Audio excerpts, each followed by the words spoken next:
Music. So although music travels and sound travels in a longitudinal wave, it's easier for us to think about it with transverse waves just because the lines just start to get really messy.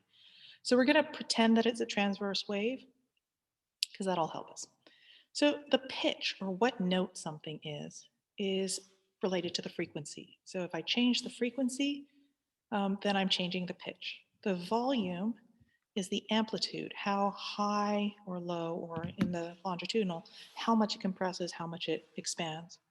And then the timbre, which is this word, is the tone quality. It's what makes a violin sound different from a trumpet. It's what makes you be able to tell the difference between um, any type of instrument that's playing, or the fact that it's a voice instead of a synthesizer, that type of thing. So in order for us to understand all of this, we have to first think about terminology. So the lowest frequency that a note can have is what we call the fundamental frequency. That's F1, or the first harmonic. And harmonics are whole number multiples of F1. So this is what F1 looks like. The second harmonic is this, where I have not just half a wavelength, but one full wavelength.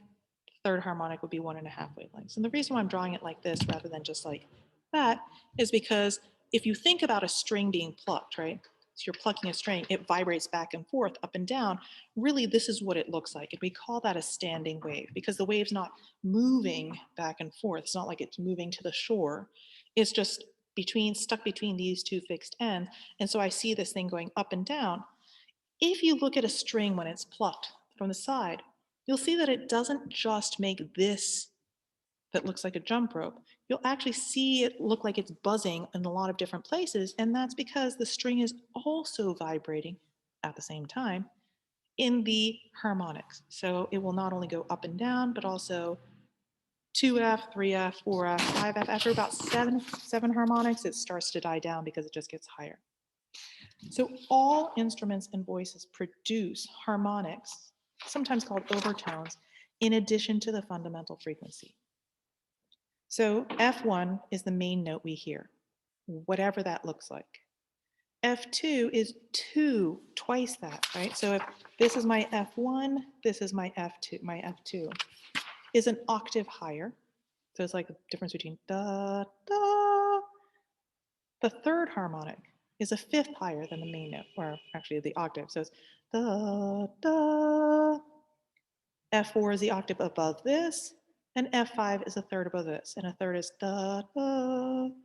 So it turns out that the notes that we think about, the scales or the sound combinations, the chords that are pleasing to our ears, isn't an accident. It isn't an accident that basically there are only a few types of scales and note combinations that we have in the world of music.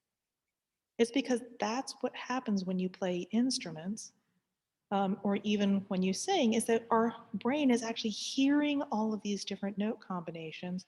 And the note combinations that naturally come from anything are going to be in major chord combinations. The ones that are harder to hear, but we still sometimes hear, are the minor chord combinations. So what's pleasing to our ears is actually math, physics. The timbre.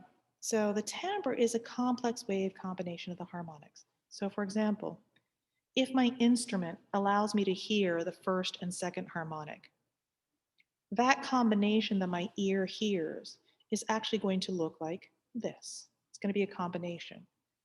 And that combination is what gives that instrument that unique sound quality.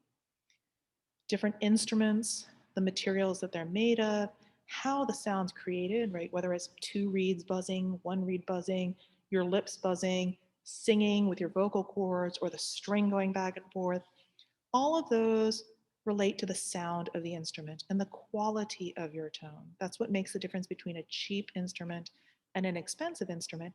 So oftentimes the materials that they're made of amplify or dampen the harmonics and create different complex wave patterns. So the more